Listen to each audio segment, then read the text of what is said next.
Parliamentarians from Uganda who are in Brussels, Belgium, for the current European Union Assembly have protested threats by foreign powers on developing countries following the adoption of anti-LGBTQ+ law.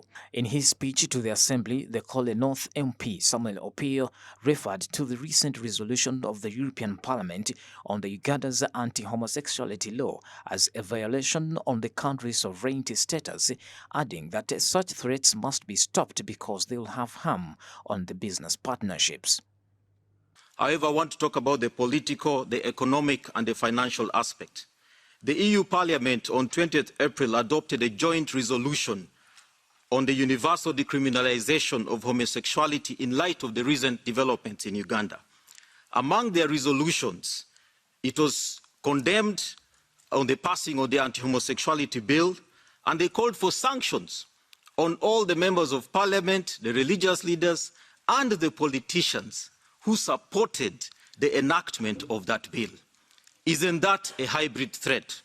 Undermining the sovereignty of a country and also destabilizing the culture of the society itself. An attack on those Ugandan MPs for supporting the bill is an attack on the Uganda people who elected them through the democratic dispensation processes. The European Union parliamentary resolution called upon the EU Commission to consider withdrawing everything but arms periphery schemes, which would reinstate tariffs and quotas for Uganda goods being exported to the European Union, limiting market access.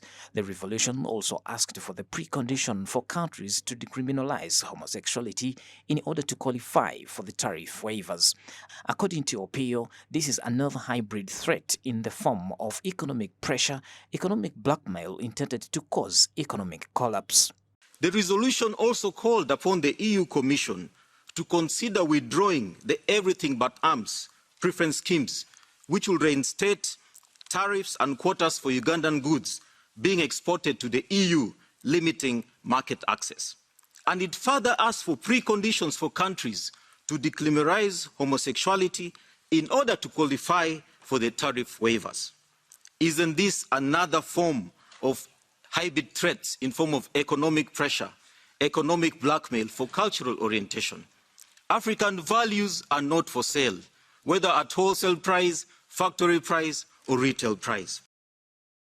But the President is clarifying all those issues. These are risks that we can't just leave out there, and they are not sitting in the risk of energy costs. That resolution of a transmission line will remove that risk, but it's a major risk. What's the state of our health care? A lot of people are concerned about when my employee falls sick in Uganda. What is the nature of your health care? Where do they go? What is the nature of our education? Because some of them are in the age of bringing their children here.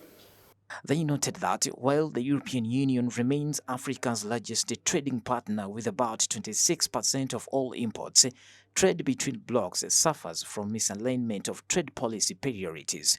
Fred Muhomuza, an economist, says that it's time the government of Uganda revisits its expenditure for self-sustainability because some of the foreign funders are withdrawing.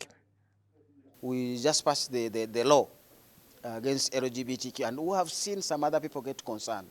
We are glad that the President is engaging and trying to clarify the uncertainties that people have, because some of them are withdrawing their staff.